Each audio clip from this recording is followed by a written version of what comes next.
We are talking about the holidays and dementia because it is that time of the year. Whether you like it or not, the holidays are upon us. There's already Christmas decorations in the stores. We're already hearing Christmas music. I even thought about having some Christmas music playing while we were waiting to start, but then I thought, well, some people may not appreciate that. But it is that time of the year. And as we are loving working with persons with dementia, this holiday season is going to look different.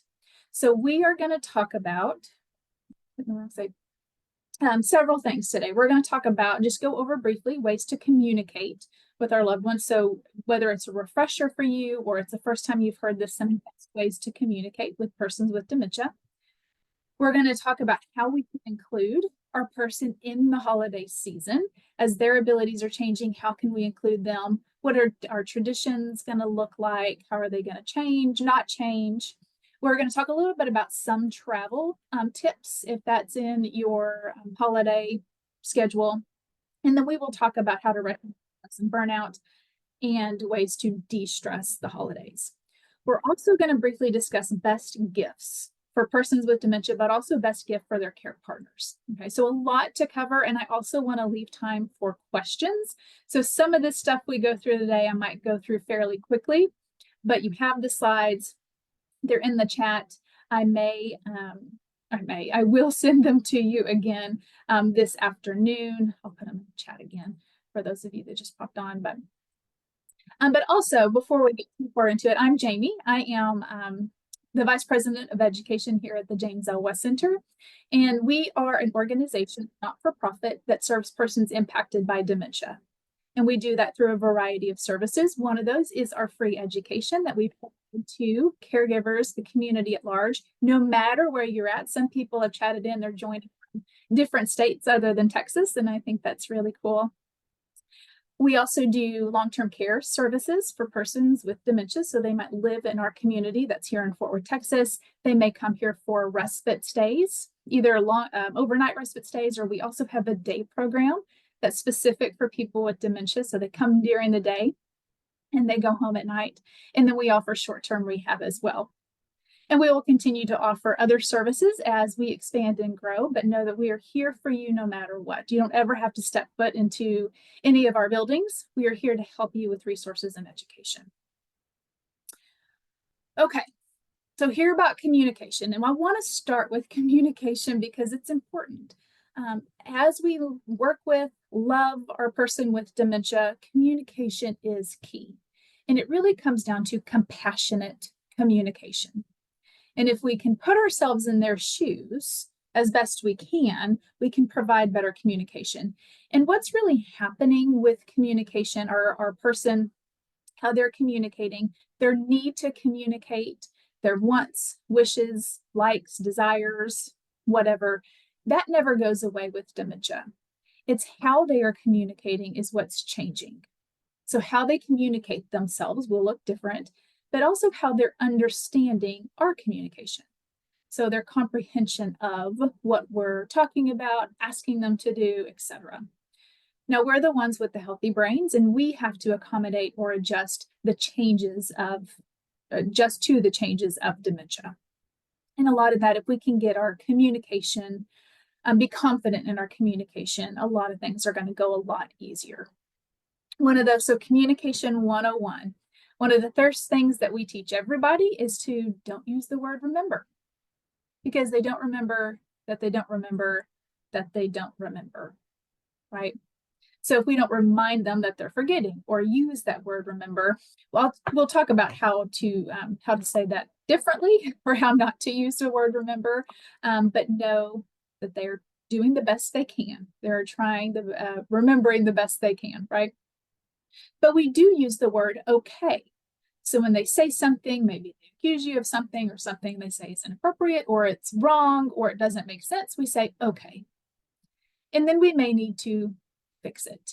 A great example that comes up with the holidays or has come up with the holidays is there was a gentleman, he kept saying that he was seeing white mice. He kept seeing white mice at night when he went to bed. White mice, there are white mice everywhere. And if I was seeing white mice everywhere, yeah, I would want somebody to fix that. That is upsetting. I don't like that. And it was upsetting to him. He was seeing white mice everywhere. And that was in his world. He was seeing that. Those were the words he was using. Now, we could have said, no, Mr. Smith, you are not seeing white mice. There's no mice in this building. You just need to go back to bed. Everything's fine. Well, that would not have been compassionate. That is not compassionate communication. And we're not meeting him where he's at, meeting him in his world and his reality. So what we do is we say, okay, you're seeing white mice. Tell you what, let's get out of this room. We're going to get those mice out of here. Let's grab something to eat, or let's go listen to this song, or let's go play this game. Do something to distract them. The problem, all right, we can then come back. We got rid of those mice. There was just a couple. So sorry that happened. It's never going to happen again. And then move on. Now, we need to figure out, well, why is he saying white mice? What is that? Because for this particular gentleman, it wasn't just a one-time occurrence. It kept happening over and over again every night. So we need to figure out, well, what exactly is he seeing? He's seeing something. Is he hallucinating? Is it a part of the disease? Or is there something there and he's just communicating it in a way that we have to decode or be a detective and figure it out? So we looked at the environment. So communication is important, the environment's important. So we looked around and we put ourselves in his shoes, looked around the environment, came up with a lot of different possibilities. One of those possibilities was that there was blinking lights from the Christmas tree that his wife put into his room. So there were lights there. There was a change in his environment. And then it kind of dawned on us, maybe it's not white mice he's seeing, but it's the white lights that he's seeing. Those lights are bothering him. So we fixed it. The next night, we turned off the Christmas tree lights. Guess what? He did not see white mice that night. He slept through the night and everything was fine. So we have to step back and say, okay, what are they telling us? And use this system of using the word okay, having that compassionate communication, fixing it and distracting it. And I mentioned distractions. Best distractions are food. The sweeter, the better. So cookies, ice cream. And this time of the year, you can't get away from the sweets. Music is a great distraction, and it's their music. It may be holiday music. It may be religious music. It may be just the music they grew up with when they were teenagers. But that can be a distraction and something they can connect with. And then getting them involved in the music too. So that example of the balls right there, they're drumsticks, so they're drumming on the balls so they can play the music as well. But then, of course, animals and kids. The smaller, the younger, the better. I mean, you just look at those pictures and you smile and it's cute. And it can distract you and it can lift the mood or change the mood. So distractions are important when it comes to compassionate communication as we fix and decode what they're needing. Not using the word remember. A couple of other tips I will say is to slow down. All right, we need to go at their pace. So how fast are we moving? And this is just with how fast are we moving our bodies, but how fast are we speaking? Do we need to slow down in our speech? And do we need to use less words?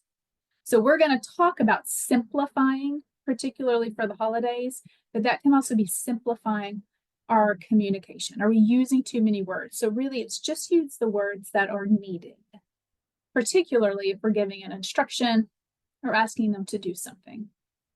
And then we really want to watch our nonverbal communication. And this is key for communication. While they are trying to process the words that we're using, and they may understand, they may not, it's going to take them a lot longer to process. So we need to give them that time. It comes to slowing down. But also, they're processing our nonverbal. So they're picking up on our tone of voice. They're picking up on our facial expressions, our body posture, how we're moving, the emotions that precede us. They will pick up on that first, and that's what they respond to. So they're going to respond to how we communicate something while they're trying to figure out what we communicated, if they even figure that out. But they will pick up on the how, and that's what they will respond to. So as we think about the holiday season, do we find ourselves being more hurried? Maybe we're more tired. Maybe we're more stressed out. And our person will see that on us because we carry that. It's in our tone of voice, it's in our body language, it's in our facial expressions, whether we try to intend it to or not, that they'll pick up on that, and generally they respond in kind. So being very aware, particularly in the holiday season, of our nonverbal communication and being compassionate in our communication. We have a whole hour to hour and a half program on communication. It's on our YouTube page. If you need to listen to that, please go there and watch that to learn more about communication. But I want to move into holiday ideas for our person with dementia, but also their care partners. And again, I'm going to go through this fairly quickly because we have a lot of information to cover. And these are just ideas, okay? If you have an idea or something that you already with your loved one, please, I encourage you to put it in chat so the group can see that. Put it in chat. I'll be watching to see if anything puts it in there. Like, I used this and it worked out great. But a few things I want to highlight. Music is the first one, right? And this is a great distractor, but music is a activity. It is a human connection. It's a connection we can make, and music stays with somebody with dementia for forever. And again, it's their music. It's not ours, it's their music, and it might be their music back from their young adult years or their early childhood years. What is their music that they can connect to and be familiar with? It's having those songs on. It might be taking photo cover, the covers of the albums that they might have had, and having it in a collage so we can talk about the music. We can listen to the music. Maybe we can pull out some outfits from when those music, or that music genre was. Maybe it was the 80s or it was the 50s. There's different fashion that came along when that music was out. Maybe we can pull up some videos on, on the internet and watch some old videos of their music. Using collages or photo frames, photo albums filled with familiar photos from their past. And it might be past of, let's say you're taking care of your husband. It might be past photos of when your children were small. It may be photos before you had children. It'll be photos before y'all met. It'll be photos from when they were kids and their parents and their siblings in their photos. So photos from their entire lifeline. Those are the memories that they can connect with and that will be familiar to them, and we can reminisce with those. So it's photos or other memorabilia from their entire lifeline, going back into their childhood. These are some other examples. So up in that left-hand corner, that is an example. Somebody made I think it was a blanket, but you can just do a photo album, but they got albums of all the albums that they had when they were growing up, or their favorite bands, favorite artists, and they put those together. So you can see Cabaret, those are Broadway musicals, Mamma Mia, The Sound of Music. So all of those they used to do Broadway together. They would go see all these shows. So they put those together, those playbills, and had them made into a collage. There's that family tree. We can buy a lot of this stuff on Amazon. I'll give you a resource as well to where you can buy a lot of great gift ideas that are specific for people with dementia. But that family tree, so they can go back and look at their lifetime, their timeline. That's they're going back into their past. The photo album there's another example of different types of photo collages you can have. Then we can put together like sort of theme boxes, if you will. And these are things that they can sort through. So it might be a toolbox with tools that they can sort through. Nuts, bolts, screwdrivers. We don't want to have something that could be dangerous, but things, maybe they were a mechanic, or my dad's always worked on cars. He worked on cars with his dad.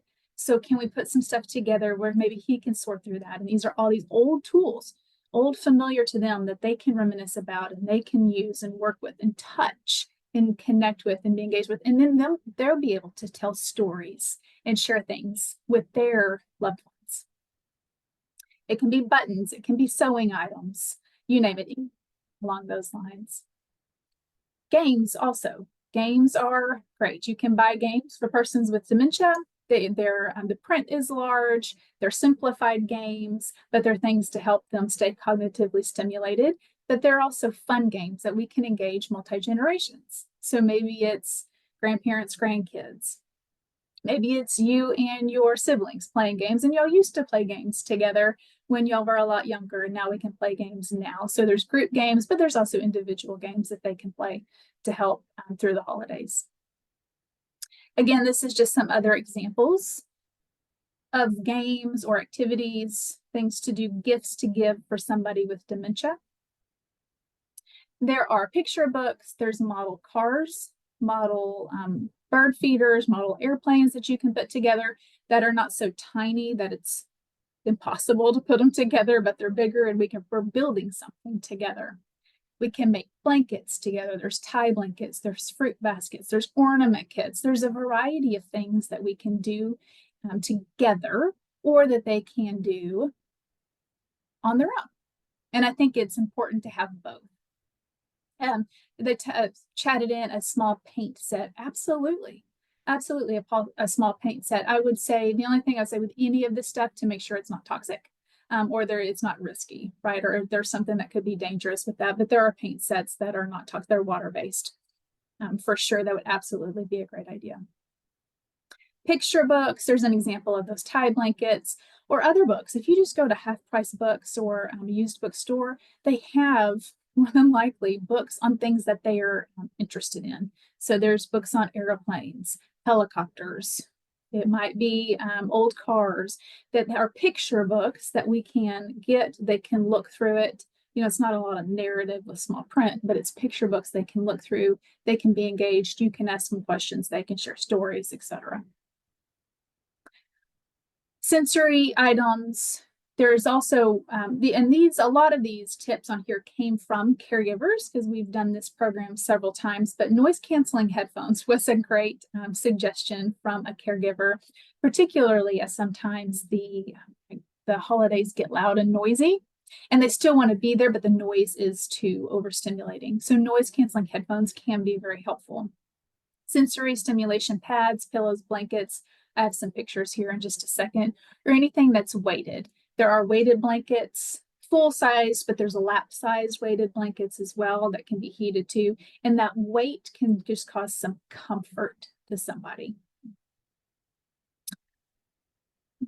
So there's the example of a sensory pad where there's water in there. There's other objects so they can push on it and they can play with it. It's just stimulating their senses. It can be on their lap. There's fidget pillows, fidget blankets, fidget muffs with hands in there and they're fidgeting with it. There's that paint again. And with this, so thinking about a paint set, if I can buy something where they might be painting a birdhouse, right? We want to make sure it's not toxic. Or somebody chatted in, there's no small parts that can be swallowed. That's a great point. But there's also these things where I'm painting, but really all I'm doing is that I'm putting water on the page and the picture reveals itself. So depending on where they're at in the stage of the disease and what their abilities are, there are several activities out there. So I'm still doing something stimulating, but it matches what my abilities are. Here's some other examples of, quilting. They can do the yarn through the border of the picture, different fabrics that they can feel, they can fold, they can sort colors, they can sort by patterns. They can build through the pipes there in the lower right-hand corner. There's things that we can build that are pipes, following instructions or just building. They be creative and build on their own, right?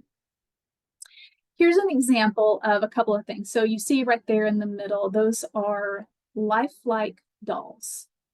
And this is a thing called doll therapy, and you can buy these dolls on Amazon. I'll give you this other resource as well. But this can be very therapeutic for people that want to help take care of something, or they might be back in time where they were taking care of little babies and little kids. And these dolls are very lifelike. It's giving them something to do. They're contributing back. They're getting to love on, but it's a lifelike doll. You can also see on the outsides of these, you can have pillows made. You can have blankets made with photos from your past, or it might be your pet. So that cat picture on the left-hand side is a pillow of their cat. And we had a lady here that had something similar like this. Her pet was on a pillow, and she absolutely never let go of that pillow. She loved that pillow because it was her pet.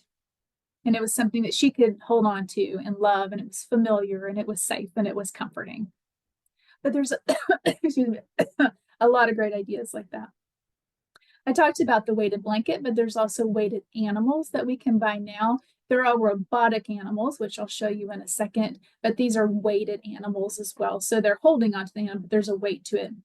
And when somebody has a little bit of weight to it, there is a comfort to it because that weight, it slows down the circulatory system that can be overwhelming. But if I have this weight here, it just kind of slows everything down and it calms down the nervous circulatory system. And then there's an example of those robotic pets. So there's cats, there's dogs, and it's a robotic pet. They're pretty fascinating, and they work really well. Well, they will purr, they will bark, they're soft, it's something that you can hold. They interact with the person that's holding them, and they're very, very beneficial. Of course, again, puzzles, quilts made from familiar objects or familiar clothes. I'll show you an example. TV ears. Now, TV ears, this is an example of where our loved one might be want to watch something, but they have the TV on really loud, and that can be overstimulating for everybody else. But if it's good for them just to watch something, right, and everybody else is in the room, the TV ears helps amplify the noise from the TV, but the TV doesn't have to be turned on to the loudest level. It can be at a normal level or even a low level. They can still hear it, but everybody else can have conversations. And that SNS Worldwide, that is that resource or website you can go to that does have a lot of great gift ideas, great resources, tools, activities for persons with dementia. That's the website you can go to. You can find most things here. You can also go on Amazon, find most things. You can even just Google in holiday gifts for persons with dementia, robotic pets for persons with dementia, and a lot of course, people are selling those. So that way you can shop and compare prices. It's a great idea. This was a wonderful idea. So an individual took their husband's clothes and had him pass clothes and made them into pillows or into little teddy bears. So those are all made out of their person's clothes. You can do this with, blankets, you can do it with anything, but it was such a good idea. So they have their person, their clothes, their smell that comes along with that, in a pillow that they can hold and comfort themselves, or in that teddy bear they can hold and comfort themselves. You can do Christmas in a bag or Hanukkah in a bag, and this is a bag that we can pull this out, and it's really sensory based.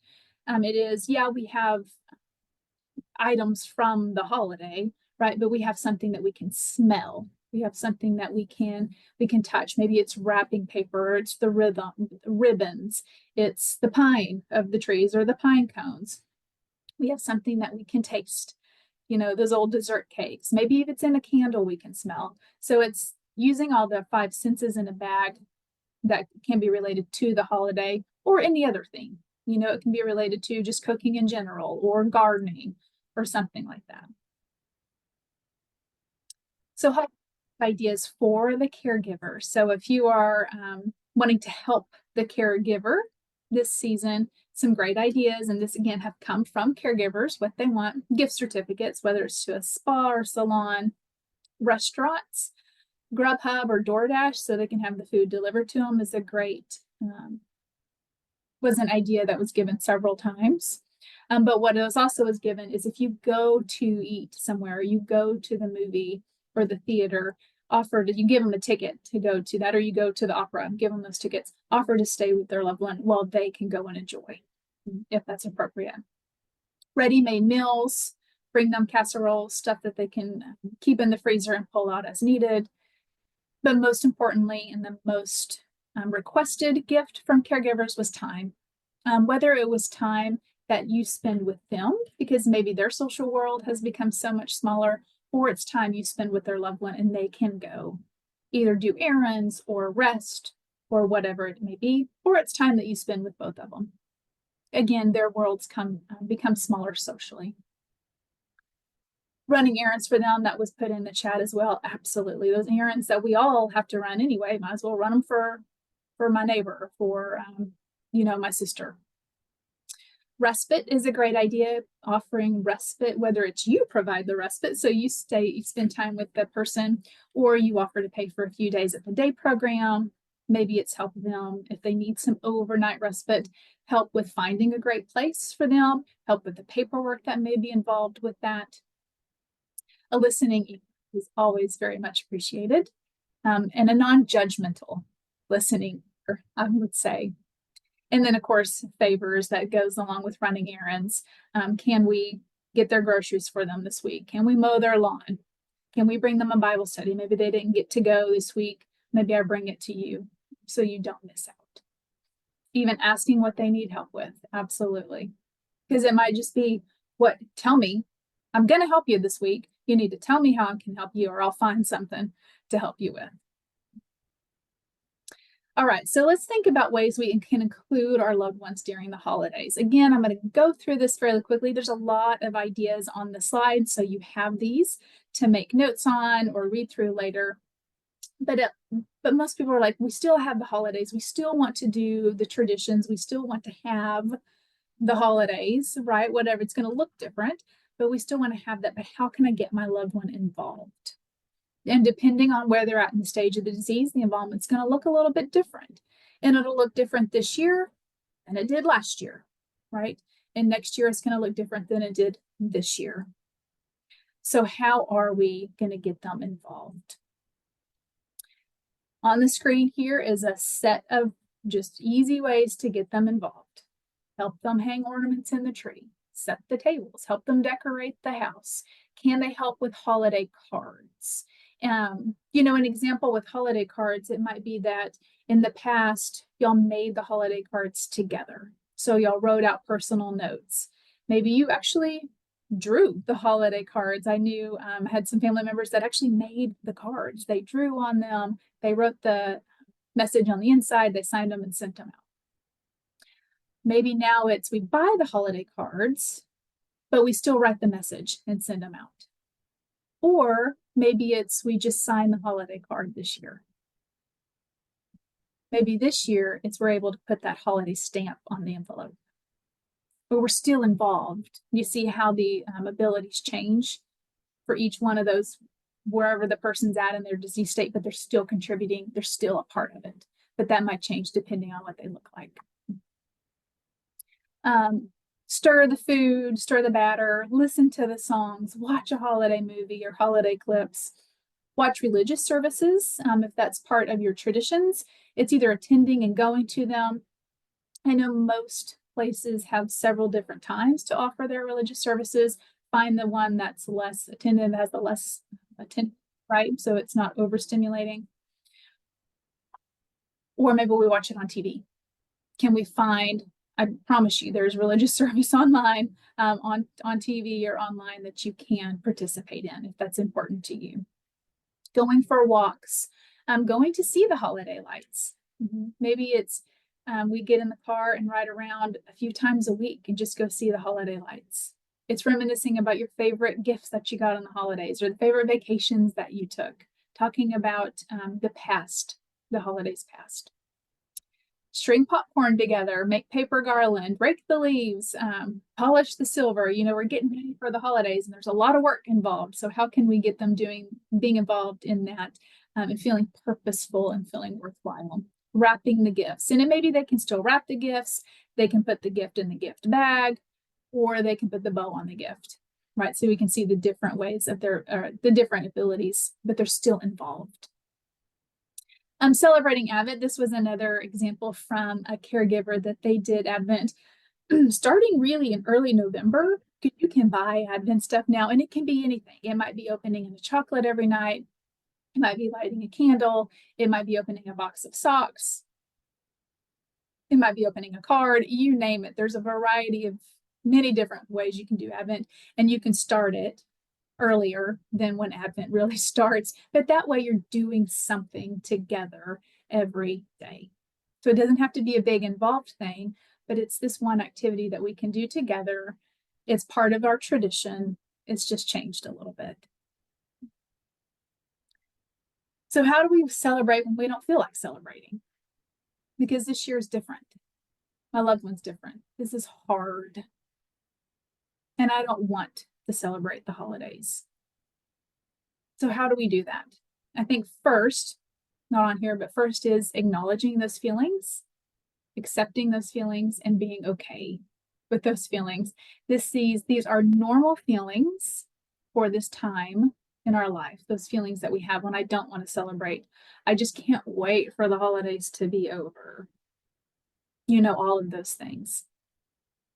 But let's get other people involved. So when we don't feel like celebrating, how can we involve those that maybe do want to celebrate?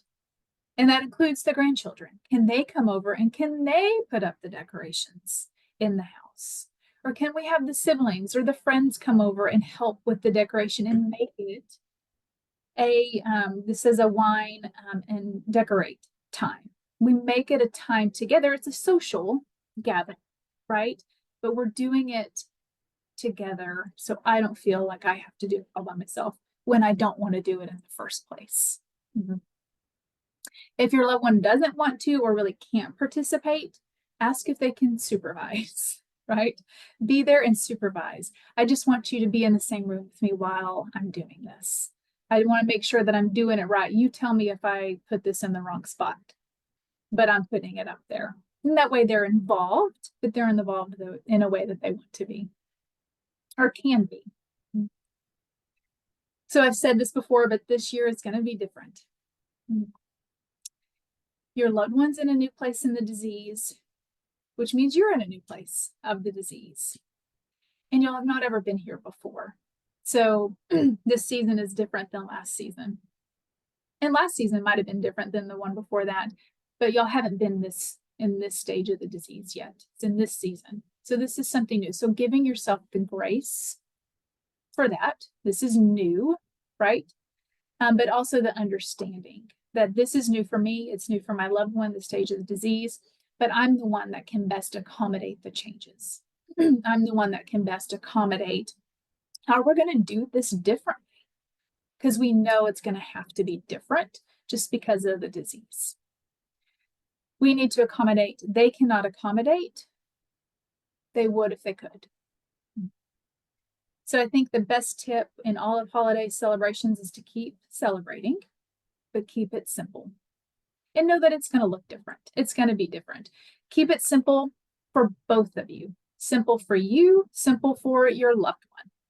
Because for your loved one, the holidays can be very overstimulating very quickly because there are more lights, there's more smells, there's more people, there's a lot more activity, and that can be overstimulating and it can happen pretty quickly. And being overstimulated, they can become agitated, they can have high anxiety, they can become restless, they can shut down, you name it.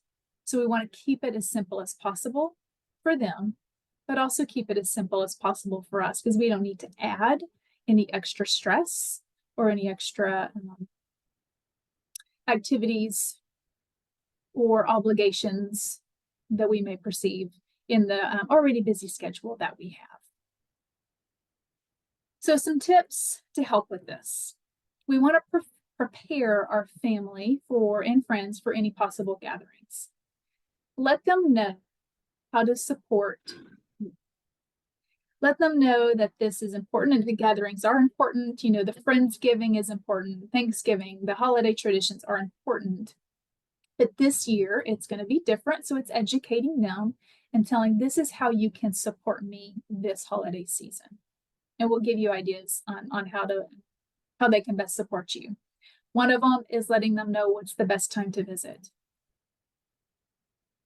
When we're thinking about events, dinners, all of these things that come along, parties that come along with the holidays, we might have to say, you know what, thank you for the invite to that party. That's not a really great time for us, but please, my wishes, have a great time.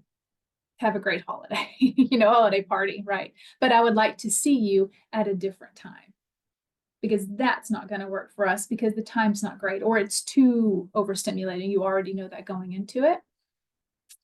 But say, can we see you at a different time? And that time that works best for you.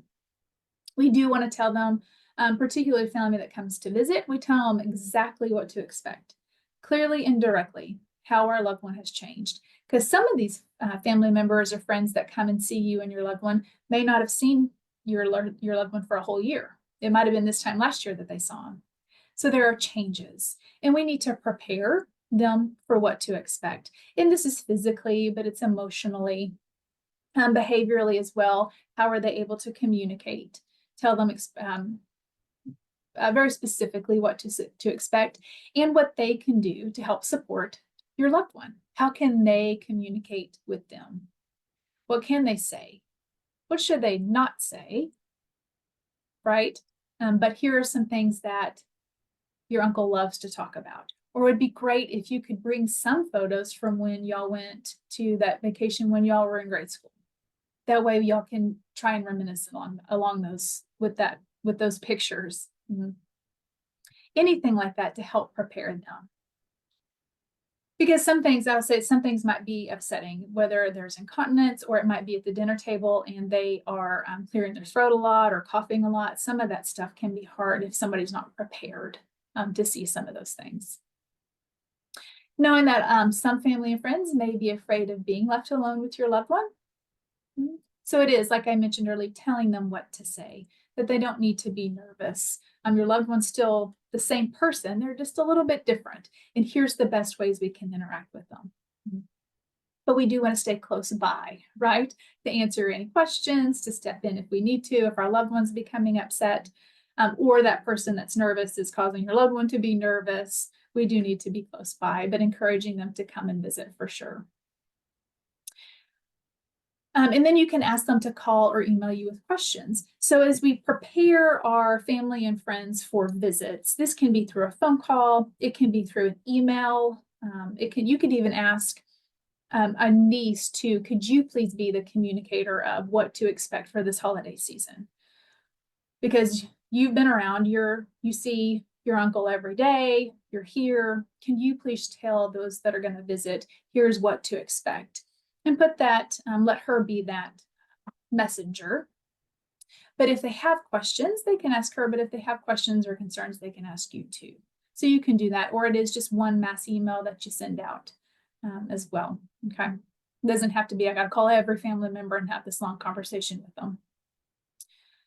Some other things I mentioned it to keep it super simple and sane. So it is keeping everything simple, but keeping the sanity as well. We don't want to eat or drink too much. And this is a time of the year that we can overindulge because it's so readily, in front of us. But knowing that when we overindulge in food and drink, it just makes everything worse. We don't sleep as well. We don't feel as well. And then we're not able to control our emotions as well, manage the stress as well. So we do need to balance what we're eating for ourselves and our loved ones. Make sure that we get plenty of rest, respect our loved ones. It's really, we need to stay on our routine as much as possible. And we need to keep things as normal as possible through this holiday season. Try and celebrate in familiar settings, okay? Traveling can cause anxiety, and this might just be traveling to some, your cousin's house that you haven't been to in a long time, or it might be an actual travel to another town or another state. We need to gauge, what do we think is that it's going to be too anxiety inducing or not. And then take turns with your family members spending time with your loved ones. Rather than engaging everybody at once or we're going to do big Thanksgiving dinner at my house at 1 o'clock and the whole family comes over, maybe that's not the best way to do that this year, even though you've been doing it that way for 30 years. Maybe it's this time, we would like to have a few people come visit throughout the day. And then we're doing visits throughout the week. Come do pie with us on Thursday afternoon. Would the other, our other family, can you come do coffee with us on Friday morning? It's getting that family time in, but it might need to be separated out because it's going to be best for your loved one. Because of the overstimulation, they can have a conversation with them. They can make those intimate connections for a shorter period of time and not be overwhelmed by the whole family being there, everybody trying to talk at once, all the noise, all the food, all the stuff that's going on. It can be too much. And we generally have our kids around, or younger kids during the holidays. And we don't need to worry or shield the kids from our loved one or vice versa. Kids really know how to interact with persons with dementia. They just act like themselves. They don't tend to be nervous or worried about it. They may ask a question or understand, well, what's going on with Uncle Bob? But they're just going to be themselves. And the interaction between kids and persons with dementia really brings a lot of joy for both. And this is going to be difficult for you as memories of the past will come up. So we really want to try to be in the present. Okay, because we might be thinking about, this is not how it used to be. Our traditions have changed. This is not what the holidays have always looked like. Or we might be thinking, well, what's it going to look like next year? Or is this our last holiday together? That might be a thought as well. So we're living with this anxiety, we're living with these thoughts. If we can think about, I don't know what the future holds.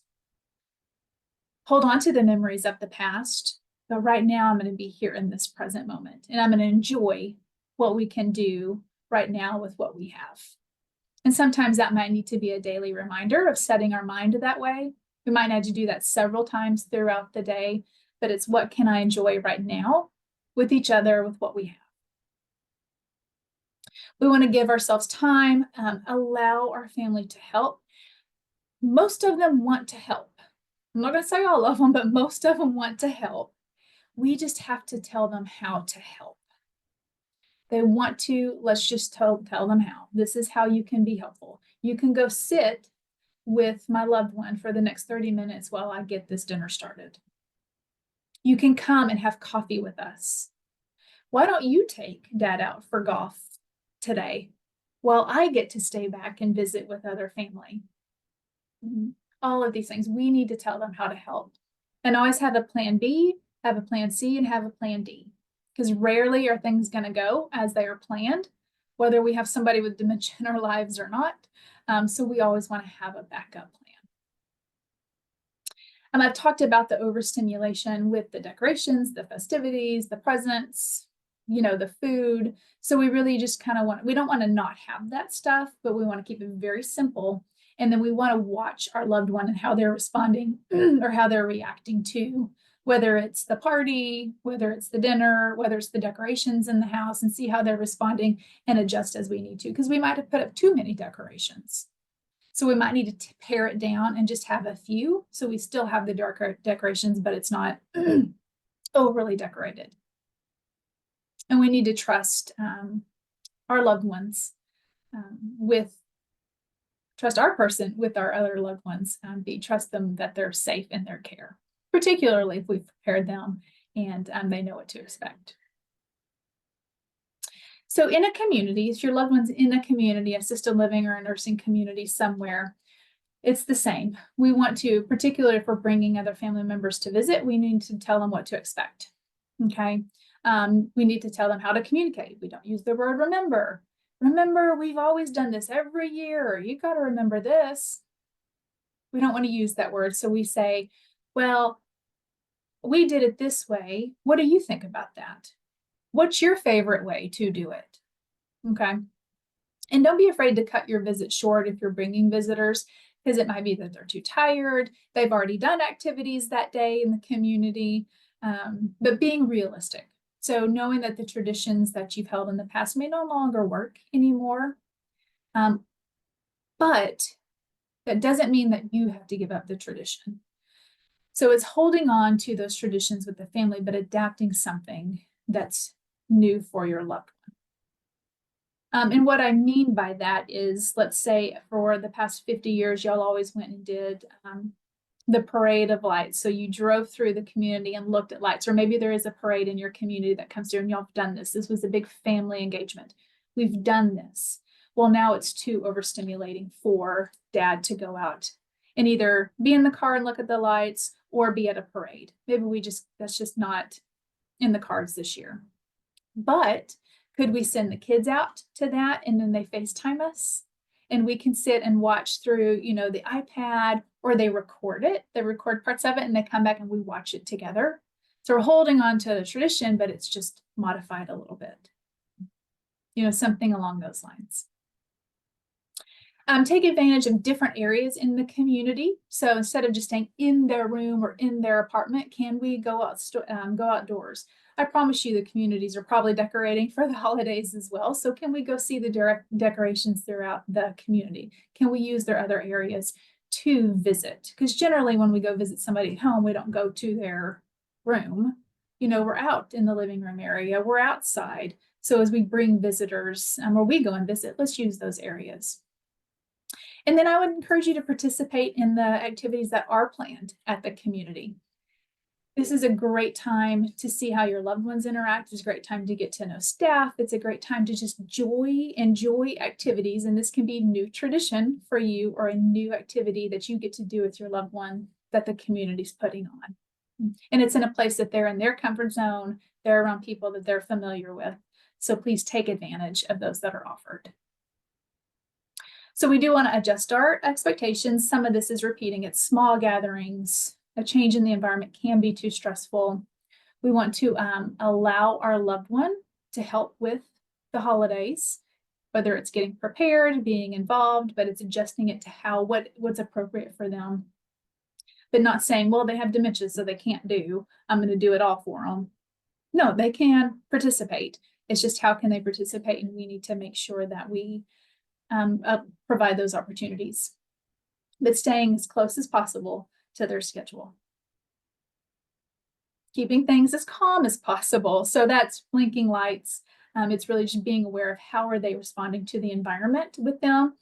There's in here, you know, when we have decorations, a lot of it's pretty, it smells good. It's, you know, those plates, you know, fruit bowls that are out there. It's a lot of stuff that looks good.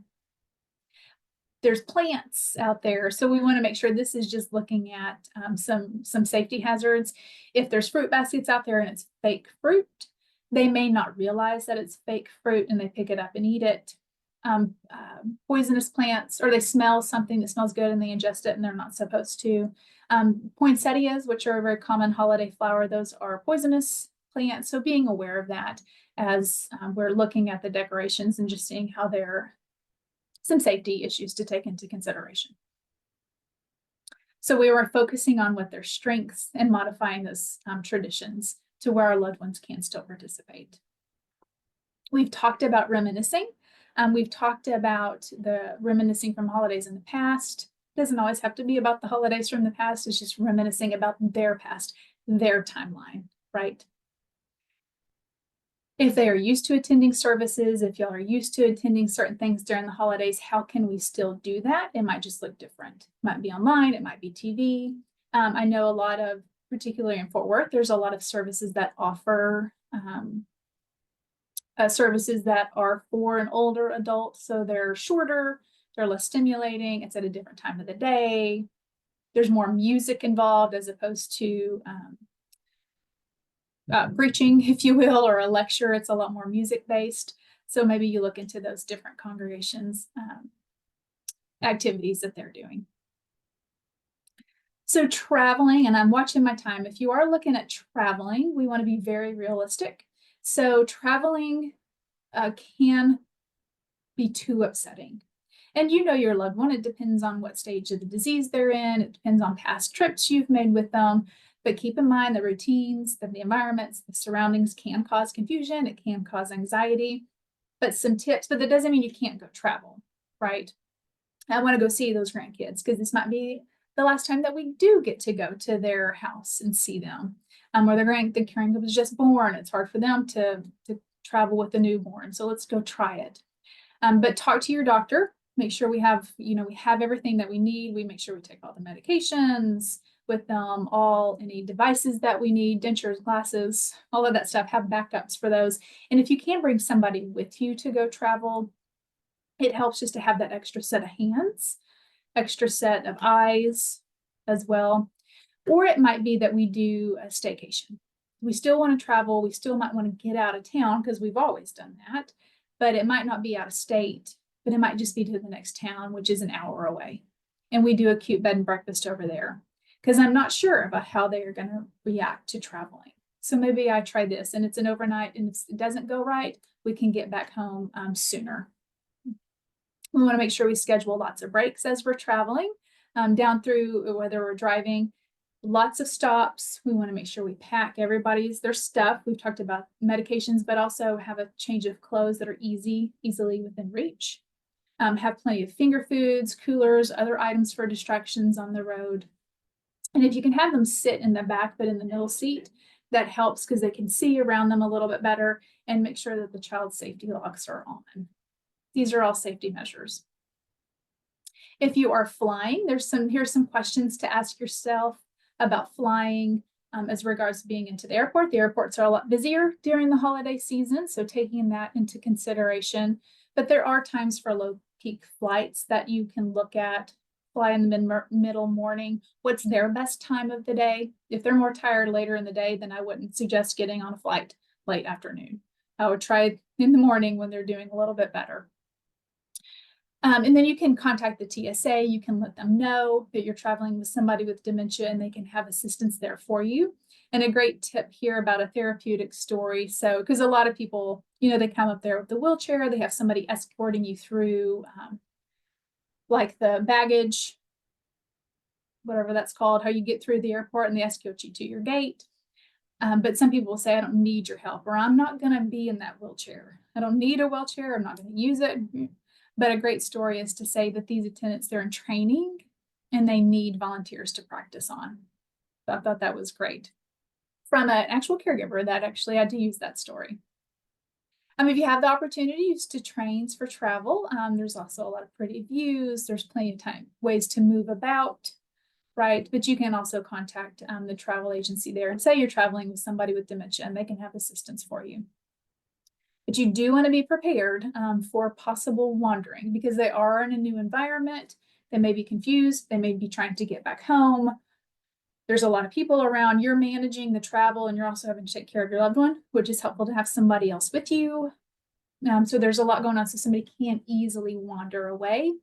We want to be prepared for this, and that all comes down to when we're traveling, making sure there's plenty of rest, plenty of hydration and nutrition, but enrolling them in the Safe and Sound program. And this is through Medical Alert. You can go to medicalert.org. They have protection plans is what they call them for persons with dementia, but it is an important program to be involved in, but particularly if you're going to go travel. And then a great tip is to take a picture of them every morning. So if they do wander away, we know what they were wearing. We can share the picture with everybody to see what they look like. And then if you're staying in any accommodations, let them know. Again, you're staying with somebody with dementia. So taking the stress out of holidays, with the few minutes I have left, we want to plan early. We want to be realistic. I think a lot of the things we've talked about, keeping it simple, watching the environment and the overstimulation, that's going to decrease your stress.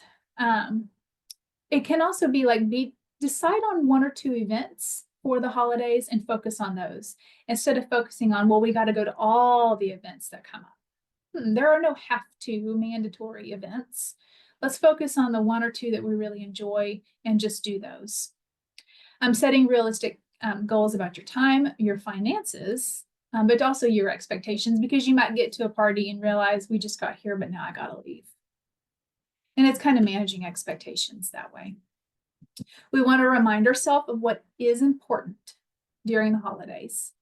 And it is about spending time with each other. And it's about creating memories, right? And it's also about allowing ourselves to experience and enjoy the holidays too. So this might be, is this an opportunity for us to use respite for my loved ones so I can go and enjoy some of my favorite things about the holidays?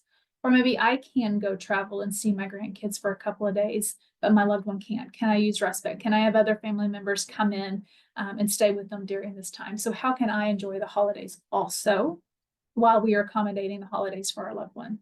But really focusing on what is important about the holidays. And that families will change, families will grow, and so will traditions and rituals as well. It is looking at the physical signs that you've taken on too much during the holiday season. You're fatigued, you're exhausted, you can't sleep. You start to withdraw inward, whether it's your emotions or you withdraw socially. You're having more headaches, muscle tension, you have increased anxiety or depression. Maybe you're having more GI issues. higher blood pressure, higher cholesterol, higher heart rate. Maybe you start also to become more forgetful and confused because you've taken on too much. Maybe you're more irritable. You're having a hard time paying attention to the details, staying on track. Changes in your sleeping patterns or your eating patterns as well. Again, we got to stick to our routine. And this is with our sleep, it's with our eating, it's with all of this stuff. Don't stop exercising because it's the holidays. It's staying to your routine or just incorporating some holiday things too. We might notice some more negative attitude. We might feel obligated or we need to be in go mode all the time because it is the holidays. And this is where we need to set expectations to friends, to families, to work, to other groups that we're a part of. And it is setting boundaries. And we might have to say no. No, I can't attend that party. No, I'm not going to be able to provide anything for the potluck. No, I can't do the Bible study this week. No, we can't host Thanksgiving dinner at my house. Okay, all of those things. And no. And sometimes we have to say no to ourselves. No, we can't host Thanksgiving at my house, but I'm happy to bring the turkey wherever we decide to host it. Okay. Or it just might be no, I'm not hosting Thanksgiving.